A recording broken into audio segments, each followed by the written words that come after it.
Hello दोस्तों, सभी का हमारा अपना प्यारा सा यूट्यूब चैनल एड क्लासेस में। तो दोस्तों, आज की क्लास में एसएससी जीडी 2025 के जीके जीएस का टॉप 40 अति महत्वपूर्ण प्रश्न लाए बाबू, जो कि एसएससी जीडी 2025 के लिए अति महत्वपूर्ण साबित होगा।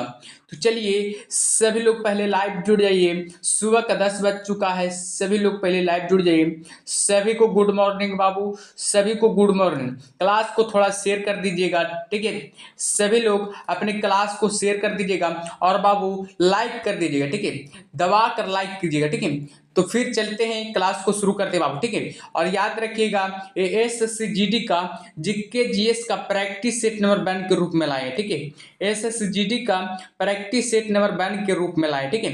प्रैक्टिस सेट 2 बजे होगा, ठीक है। प्रैक्टिस डे 2 यानी कि कितना बजे होगा, कल की क्लास में होगा, ठीक है। कल 10 बजे की क्लास में होगा, ठीक है। तो चलिए क्लास को शुरू करते हैं, ठीक है। बिना देरी किए हुए क्लास को शुरू करते हैं, ठीक है। चलिए शुरू करते हैं। फर्स्ट क्वेश्चन आपके सामने है, ठीक है। फर्स्ट क्वेश्चन क्या करा है, कांग्रेस और मुस्लिम लीग के बीच लखनऊ समझौते पर हस्ताक्षर किस वर्ष किए गए थे? तो जवाब देना है आप लोग को कमेंट बॉक्स में, ठीक है। तो जवाब दीजिए, इसका राइट आंसर क्या होगा। जो याद रखिए बाबू, इसका राइट आंसर हो जाएगा 1916 ईस्वी में, ठीक है। कांग्रेस और मुस्लिम लीग के बीच लखनऊ समझौते पर हस्ताक्षर किस वर्ष किए गए थे? तो हमेशा रखना है 1916 में, ठीक है। 1916 ईस्वी में किया गया था, ठीक है। ऑप्शन नंबर ए हमारा क्या हो जाएगा, एब्सोल्युटली राइट आंसर हो जाएगा। जो भी ऑप्शन नंबर ए बता रहे हैं बाबू, उनका राइट आंसर है, ठीक है। ए याद रखना है। चलिए अगले प्रश्न को चलते हैं। अगला प्रश्न क्या करा, सभी लोग अगले प्रश्न का जवाब दीजिएगा। अगला प्रश्न करा, भारतीय राष्ट्रीय कांग्रेस की स्थापना हुई थी। भारतीय राष्ट्रीय कांग्रेस की स्थापना कब हुआ था? तो बताना है, इसका राइट आंसर क्या होगा। जो सभी लोग बताइएगा, इसका राइट आंसर क्या होगा। याद रखिए बाबू, भारतीय राष्ट्रीय कांग्रेस की स्थापना 1885 ईस्वी में हुआ था, ठीक है। कब हुआ था? याद रखना, 1885 ईस्वी में हुआ था, ठीक है। फुल डेट जान लीजिएगा, कब हुआ था? याद रखना, 28 दिसंबर 1885 को, ठीक है। 28 दिसंबर 1885 को भारतीय राष्ट्रीय कांग्रेस की स्थापना हुआ था, ठीक है। ये याद रखना, इसका स्थापना कहाँ हुआ था? तो याद रखना, मुंबई में बाबू, ठीक है। मुंबई में इसका स्थापना हुआ था बाबू, ठीक है। ये याद रखना, मुंबई में इसका स्थापना हुआ था, ठीक है। चलिए अगले प्रश्न को चलते हैं। अगला प्रश्न क्या करा, सभी लोग क्वेश्चन नंबर 3 का जवाब दीजिएगा। क्वेश्चन नंबर 3 क्या करा? जो क्वेश्चन नंबर 3 करा, दिसंबर 1929 में खालिस्तान बाबू की अध्यक्षता में लाहौर कांग्रेस ने पूर्ण स्वराज की मांग को औपचारिक रूप दिया। तो बताइएगा, इसका राइट आंसर क्या होगा। जो 3 नंबर का जवाब देना है। याद रखिए बाबू, इसका राइट आंसर हो जाएगा ऑप्शन नंबर ए, ठीक है। जवाहरलाल नेहरू ने, ठीक है। ऑप्शन नंबर ए हमारा राइट आंसर हो जाएगा। जो भी ऑप्शन नंबर ए बता रहे हैं, उनका राइट आंसर है, ठीक है। चलिए अगले प्रश्न का जवाब दीजिएगा। अगला प्रश्न क्या करा, सभी लोग 4 नंबर का जवाब दीजिएगा। क्वेश्चन 4 करा, भारतीय संविधान के अनुसार भारत सरकार के कितने अंग हैं? तो भारतीय संविधान के अनुसार भारत सरकार के कुल कितने अंग हैं? तो बताना है, इसका राइट आंसर क्या होगा। जो याद रखिए बाबू, इसका राइट आंसर हो जाएगा 3 अंग होते हैं, ठीक है। भारतीय संविधान के अनुसार भारत सरकार के कितने अंग होते हैं? 3 अंग होते हैं। कौन कौन होते हैं? तो याद रखना बाबू, कार्यपालिका हो गया, विधायिका हो जाएगा और न्यायपालिका हो जाएगा, ठीक है। ये याद रखना तीनों को, ठीक है। चलिए अगले प्रश्न का जवाब दीजिएगा। अगला प्रश्न क्या करा? जो अगला प्रश्न करा, सरकार के संसदीय स्वरूप को खालिस्तान बाबू मॉडल के रूप में भी जाना जाता है। साम्यवादी को, कि दैनिक तंत्र को, कि धर्मतंत्र को, कि वेस्ट मिनिस्टर को? जवाब देना है, इसका राइट आंसर क्या होगा। जो याद रखिए बाबू, इसका राइट आंसर हो जाएगा ऑप्शन नंबर डी, ठीक है। वेस्ट मिनिस्टर को। ऑप्शन नंबर डी हमारा एब्सोल्युटली राइट आंसर हो जाएगा, ठीक है। चलिए अगले प्रश्न के जवाब दीजिएगा। अगला प्रश्न क्या कह रहा है? जो अगला प्रश्न करा बाबू, विश्व का सबसे लंबा लिखित संविधान किस देश का है? तो बताना है, इसका राइट आंसर क्या होगा। जो याद रखिए बाबू, इसका राइट आंसर हो जाएगा ऑप्शन नंबर डी, ठीक है। भारत को हो जाएगा। विश्व का सबसे लंबा लिखित संविधान किस देश का है? तो हमेशा रखना है, भारत का हो जाएगा। ऑप्शन नंबर डी हमारा एब्सोल्युटली राइट आंसर हो जाएगा, ठीक है। याद रखना बाबू, भारत का संविधान में हमेशा याद रखना कितना भाग है, तो हमेशा याद रखना 22 भाग है। अनुच्छेदों की संख्या पूछा जाए 395 हो जाएगा, ठीक है। और पूछा जाए अनुसूचियां की संख्या कितना है, तो वर्तमान में 12 हो जाएगा। लेकिन मूल संविधान में कितना होगा, याद रखना 8 अनुसूचियां हो जाएगा, ठीक है। मूल संविधान में पूछा जाए तो कितना हो जाएगा, 8 अनुसूचियां हो जाएगा।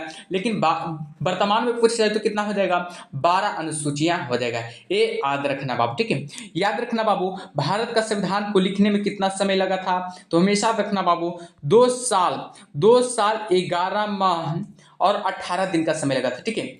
2 साल 11 माह और 18 दिन का समय लगा था, ठीक है। याद रखिएगा भारत का संविधान किसके द्वारा लिखा गया था, तो हमेशा याद रखना प्रेम बिहारी नारायण राय द्वारा, ठीक है। प्रेम बिहारी नारायण राय द्वारा भारत का संविधान को क्या किया गया था, हस्तलिखित किया गया था बाबू, ठीक है, याद रखना। लेकिन संविधान सभा का पिता किसे माना जाता है, तो हमेशा याद रखना डॉक्टर भीमराव अंबेडकर को, ठीक है। डॉक्टर भीमराव अंबेडकर को संविधान सभा का पिता माना जाता है, ठीक है। चलिए अगले प्रश्न को चलते हैं। अगला प्रश्न क्या करा, क्वेश्चन 7 का जवाब दीजिएगा। क्वेश्चन नंबर 7 का बाबू, विश्व का सबसे बड़ा लोकतंत्र कौन सा है, बताइएगा। विश्व का सबसे बड़ा लोकतंत्र कौन सा है, तो हमेशा याद रखना अपना प्यारा भारत विश्व का सबसे बड़ा लोकतंत्र है, ठीक है। ऑप्शन नंबर सी हमारा एब्सोल्युटली राइट आंसर हो जाएगा, ठीक है।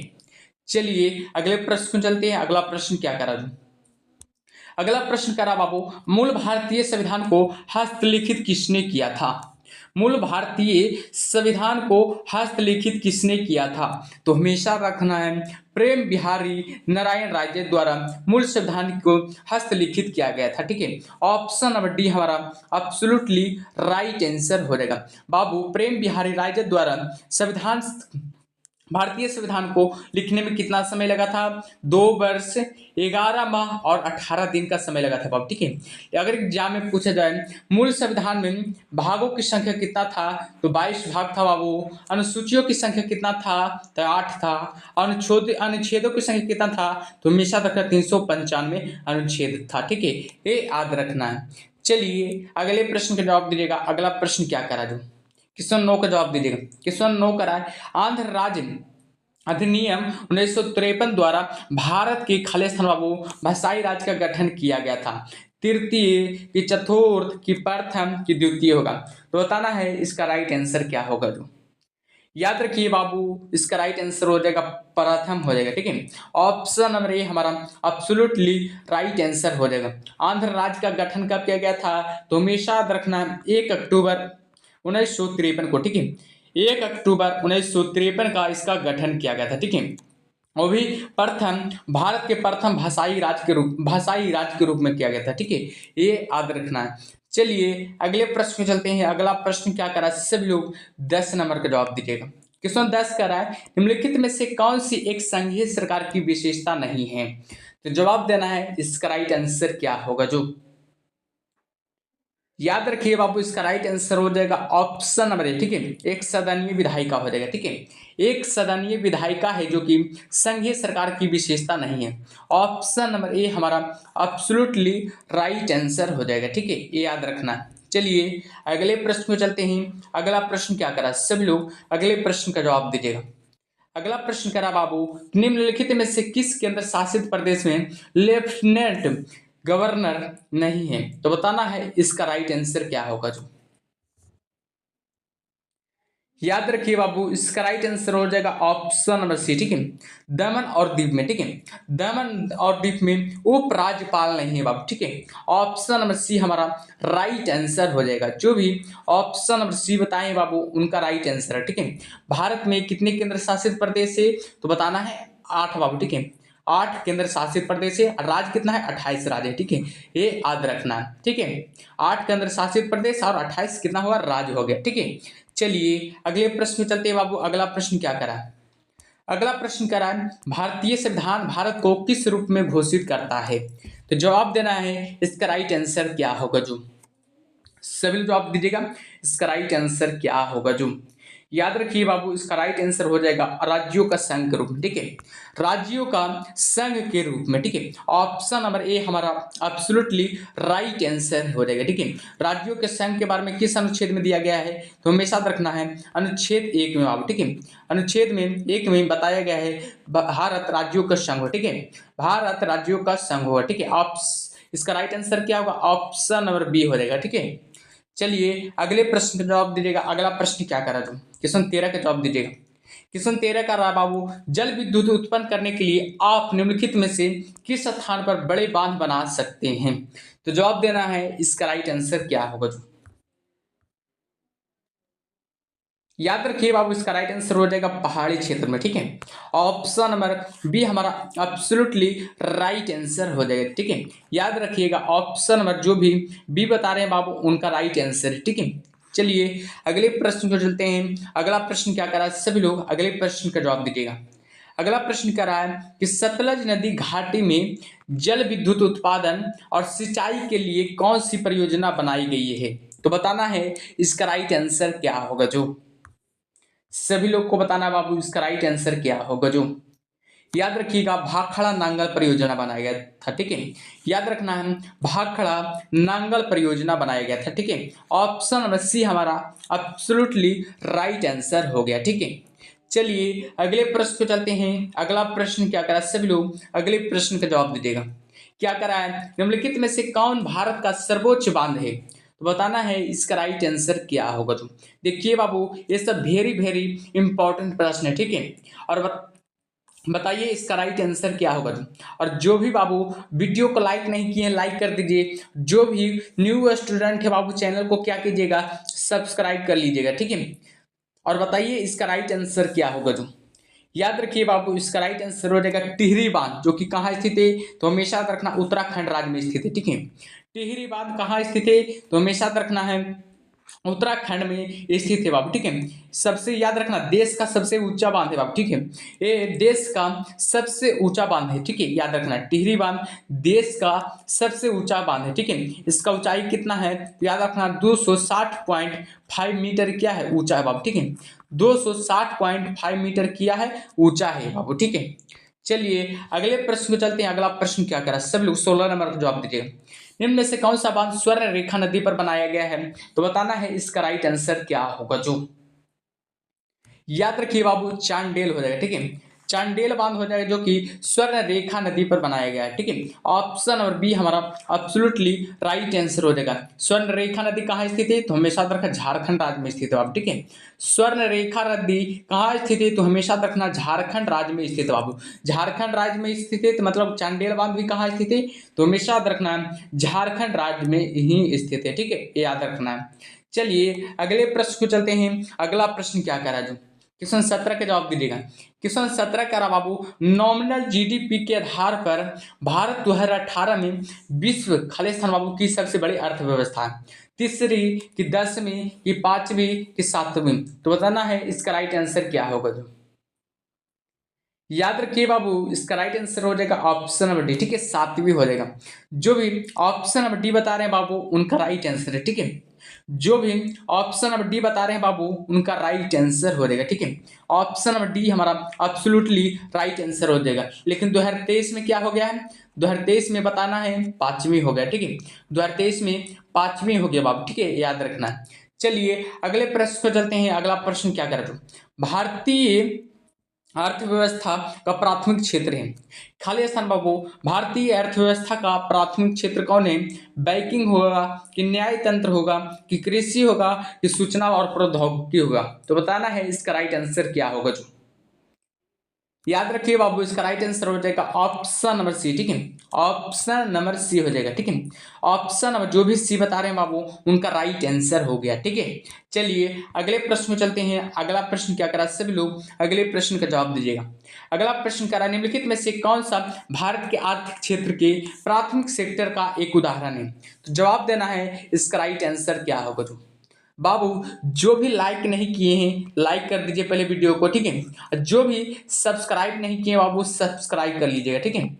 जो भी सब्सक्राइब नहीं किए सब्सक्राइब कर लीजिएगा थोड़ा, ठीक है। और बताइए इस क्वेश्चन का राइट आंसर क्या होगा। हमेशा याद रखना बाबू, इसका राइट आंसर हो जाएगा ऑप्शन नंबर ए, ठीक है, वानिकी हो जाएगा, ठीक है, वानिकी हो जाएगा। जो भी ऑप्शन नंबर ए बता रहे हैं उनका राइट आंसर है, ठीक है। चलिए अगले प्रश्न को चलते हैं। अगला प्रश्न क्या करा, सभी लोग 20 नंबर का जवाब दीजिएगा। क्वेश्चन 20 करा, किस देश में जीवन स्तर का प्रतिनिधित्व करने के लिए निम्न में से कौन सा मापदंड है? तो बताना है इसका राइट आंसर क्या होगा। जो याद रखिए बाबू, इसका राइट आंसर हो जाएगा प्रति व्यक्ति आयु हो जाएगा, ठीक है, प्रति व्यक्ति आयु हो जाएगा। ऑप्शन नंबर डी हमारा एब्सोल्युटली राइट आंसर हो जाएगा, ठीक है। चलिए क्वेश्चन 21 का जवाब दीजिएगा। क्वेश्चन 21 क्या करा, जो क्वेश्चन नंबर 21 करा, तृतीय क्षेत्र का दूसरा नाम क्या है? तो बताना है इसका राइट आंसर क्या होगा। जो याद रखिए बाबू, तृतीय क्षेत्र का दूसरा नाम है क्या?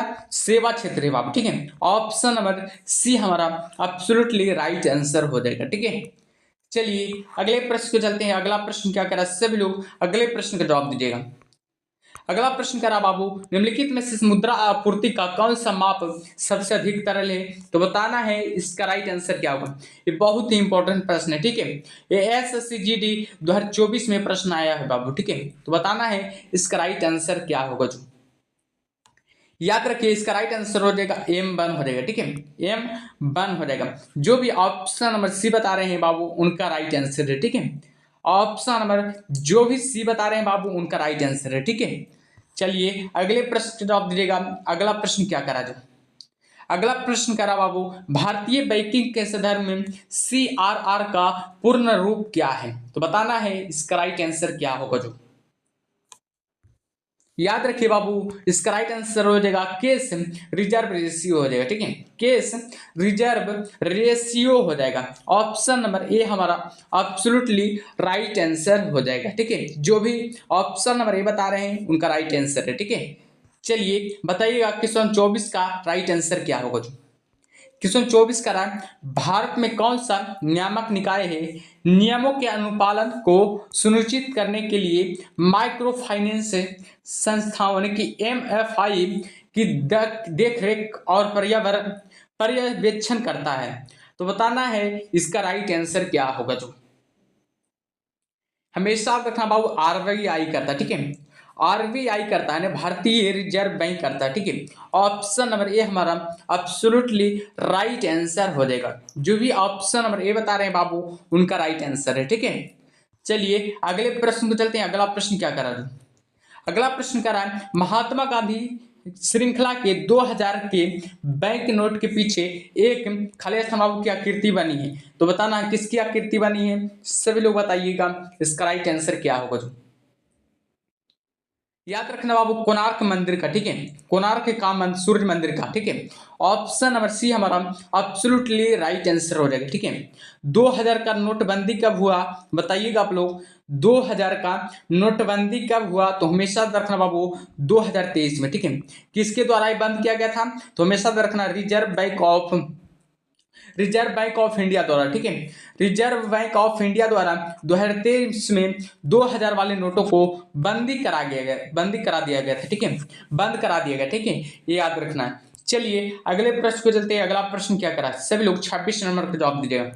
इसमें 26 का राय, खाली स्थान बाबू देश के विदेशी मुद्रा भंडार का संरक्षक है और उनके निवेश को प्रबंधन की जिम्मेदारी नहीं थे। तो बताना है किसमें है, सभी लोग बताइएगा इसका राइट आंसर क्या होगा। जो हमेशा रखना भारतीय रिजर्व बैंक में होगा, यानी कि RBI में होगा। जो भी ऑप्शन नंबर डी बता रहे हैं उनका राइट आंसर हो गया, ठीक है। चलिए अगले प्रश्न का जवाब दीजिएगा। अगला प्रश्न क्या करा था, अगला प्रश्न करा बाबू, भारतीय रिजर्व बैंक की स्थापना कब हुआ था? तो बताना है इसका राइट आंसर क्या होगा। जो RBI का स्थापना कब हुआ है? तो बताना है इसका राइट आंसर क्या होगा। बताना है सभी लोग इसका राइट आंसर क्या होगा। याद रखिए बाबू, इसका राइट आंसर हो जाएगा 1935 में, ठीक है।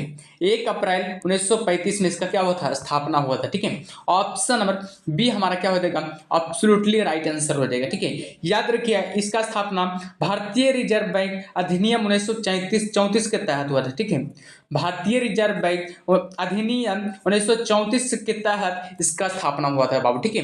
पूर्ण रूप से पूछा जाए इसका स्थापना कब हुआ था, तो हमेशा रखना 1 अप्रैल 1935 को हुआ था, ठीक है। चलिए अगले प्रश्न को चलते हैं। अगला प्रश्न क्या करा, सभी लोग अगले प्रश्न का जवाब दीजिएगा। उपभोक्ता संरक्षण अधिनियम 2019 के तहत निम्नलिखित में से कौन उपभोक्ता का अधिकार नहीं है?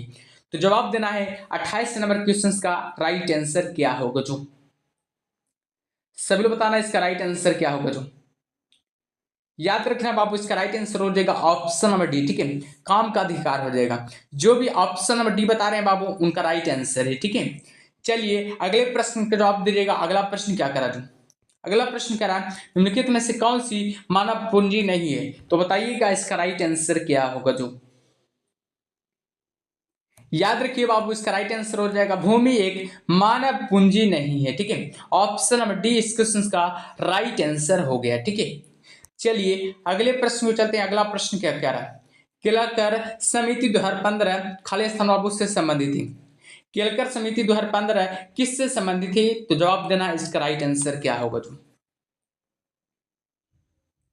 याद रखिए बाबू, इसका राइट आंसर हो जाएगा ऑप्शन नंबर सी। ठीक है, याद रखिएगा अब संचरणात्मक विकास के पीपीपी मॉडल द्वारा। ठीक है, ऑप्शन नंबर क्या हो जाएगा, सी हमारा एब्सोल्युटली राइट आंसर हो जाएगा। ठीक है, याद रखिएगा जो भी ऑप्शन नंबर सी बता रहे हैं बाबू उनका राइट आंसर है। ठीक है, चलिए अगले प्रश्न को चलते हैं। अगला प्रश्न क्या करा, सभी लोग अगले प्रश्न का जवाब दीजिएगा। पेट द्वारा स्रावित म्यूकस यानी कि बलगम की क्या भूमिका है?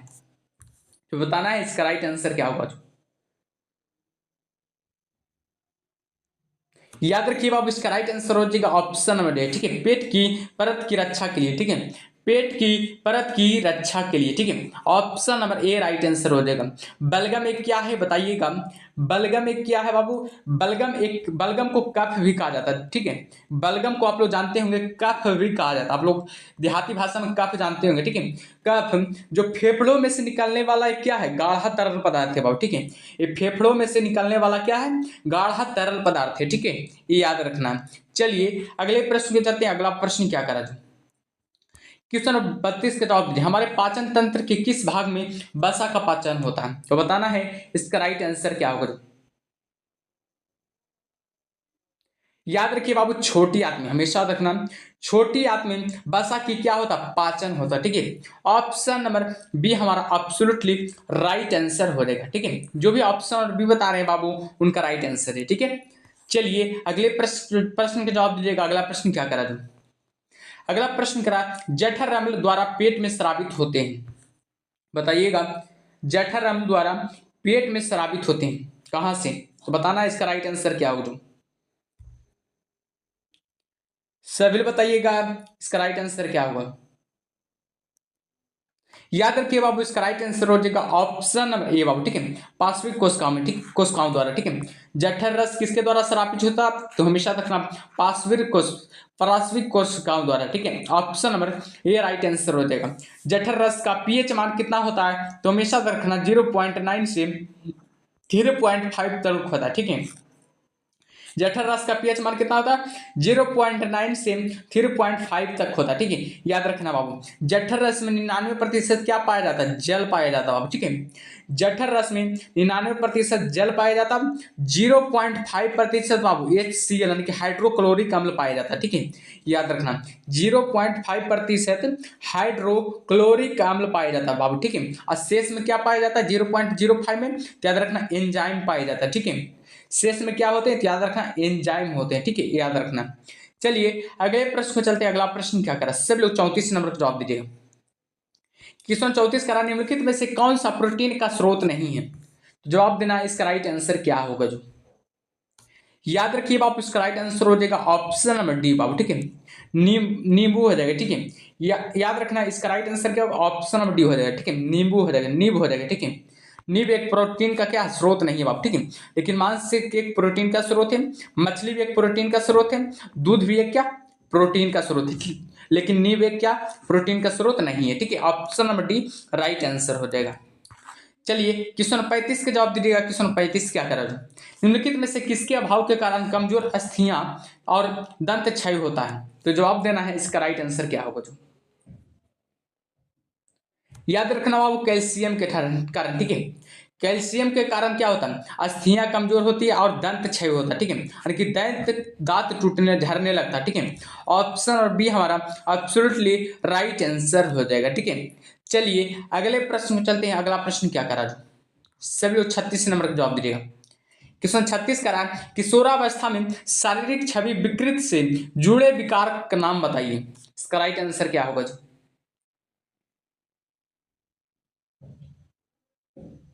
याद रखिए बाबू, इसका राइट आंसर हो जाएगा ऑप्शन नंबर डी, ठीक है, एनोरेक्सिया नॉर्वस हो जाएगा, ठीक है, एनोरेक्सिया नॉर्वस हो जाएगा। ऑप्शन नंबर डी इस क्वेश्चन का राइट आंसर हो जाएगा बाबू, ठीक है। यह एक प्रकार का खान पान से जुड़े हुए पदार्थ है बाबू, ठीक है, याद रखना है यह एक खान पान से जुड़े हुए विकार है बाबू, ठीक है, याद रखना है। चलिए अगले प्रश्न में चलते हैं। अगला प्रश्न क्या करा, आयरन की कमी से क्या होता है। आयरन की कमी से क्या होता है तो बताना है, इसका राइट आंसर क्या होगा जो याद रखना बाबू, एनीमिया होता है, ठीक है, आयरन की कमी से एनीमिया होता है, ठीक है। ऑप्शन नंबर सी इस क्वेश्चन का राइट आंसर हो जाएगा, ठीक है। चलिए अगले प्रश्न के जवाब दीजिएगा। अगला प्रश्न क्या करा जो सोनपुर पशु मेला भारत के निम्नलिखित में से किस राज्य में लगता है। वीवीआई प्रश्न है बाबू, ठीक है, ये बहुत ही इंपॉर्टेंट प्रश्न है, ठीक है, तो बताना है इसका राइट आंसर क्या होगा तो सभी बताइएगा। देखिए एसएससी जीडी 2023 में प्रश्न आया था, ठीक है, एसएससी जीडी 2023 में प्रश्न आया था, ठीक है, तो बताना है इसका राइट आंसर क्या होगा जो सभी बताइएगा। याद रखिए बाबू, इसका राइट आंसर हो जाएगा ऑप्शन में सी, ठीक है, बिहार में लगता है, ठीक है। सोनपुर पशु मेला भारत के निम्नलिखित में से किस राज्य में लगता है तो हमेशा याद रखना बिहार में लगता है, ठीक है। Option number C right answer हो जाएगा, ठीक है। जो भी ऑप्शन नंबर सी बता रहे हैं बाबू उनका राइट आंसर है, ठीक है। ये कब लगता है, कौन सा माह में, याद रखें नवंबर दिसंबर में लगता है, ठीक है, नवंबर और दिसंबर माह में लगता है बाबू, ठीक है, याद रखना। चलिए अगले प्रश्न को चलते हैं। अगला प्रश्न क्या करा तो क्वेश्चन 39 का जवाब दीजिएगा। क्वेश्चन 40 का निम्नलिखित में से किस राज्य में मकर संक्रांति को पेडगा या पांडुका के रूप में मनाया जाता है तो बताना है इसका राइट आंसर क्या होगा जो याद रखिए बाबू, इसका राइट आंसर हो जाएगा ऑप्शन नंबर बी, ठीक है, आंध्र प्रदेश हो जाएगा, आंध्र प्रदेश हो जाएगा, ठीक है। ऑप्शन नंबर बी हमारा एब्सोल्युटली राइट आंसर हो जाएगा। आंध्र प्रदेश का प्रमुख नृत्य का नाम बताइए तो आप लोग कुचिपुड़ी हो जाएगा, कुचिपुड़ी हो जाएगा, जो कि आंध्र प्रदेश का क्या है प्रमुख नृत्य बाबू, ठीक है, नृत्य के बारे में भी जान लीजिए, ठीक है, कुचिपुड़ी हो जाएगा, ठीक है। तमिलनाडु का नृत्य कौन है तो याद रखना भरतनाट्यम हो जाएगा, जो कि तमिलनाडु का ही नृत्य प्रमुख नृत्य, ठीक है। नृत्य से बहुत प्रश्न पूछे जाते हैं बाबू, ठीक है। केरल के कथकली हो जाएगा, ठीक है, और मोहिनीअट्टम हो जाएगा। चलिए अगले प्रश्न का जवाब दीजिएगा। अगला प्रश्न क्या करा दो सभी लोग 40 नंबर का जवाब दीजिएगा। क्या करा कि निम्नलिखित में से कौन सी जनजाति केल पोलूद त्योहार मनाती है तो बताना है इसका राइट आंसर क्या होगा जो याद रखिए बाबू, कोडवा हो जाएगा, ठीक है, कोडवा हो जाएगा। ऑप्शन नंबर ए हमारा एब्सोल्युटली राइट आंसर हो जाएगा। कोडवा कहाँ का जनजाति है तो हमेशा रखना कर्नाटक राज्य का बाबू, कर्नाटक राज्य का जनजाति है बाबू, ठीक है, याद रखना। कर्नाटक राज्य के किस जिले में याद रखिएगा, कुर्ग जिले में, ठीक है, कुर्ग जिले की जनजाति है, ठीक है। कोडवा कहाँ पाया जाता है तो हमेशा रखना कर्नाटक राज्य में, कर्नाटक के भी कुर्ग जिले में पाया जाता है, ठीक है, याद रखना, ठीक है। तो आप लोग बताइएगा कैसा लगा इस सेशन या क्लास बाबू, आप लोग कमेंट में बताइएगा, और बताइएगा 40 प्रश्नों में से कितना प्रश्न सही किए जो कमेंट में आप लोग को बताना है, ठीक है। 40 प्रश्नों में से कितना प्रश्न सही किए कमेंट में आप लोग बताइएगा, ठीक है। मिलते हैं अगले क्लास में, तब तक के लिए ओके और बाय बाबू, ठीक है, अच्छे से तैयारी करते रहिए, ठीक है।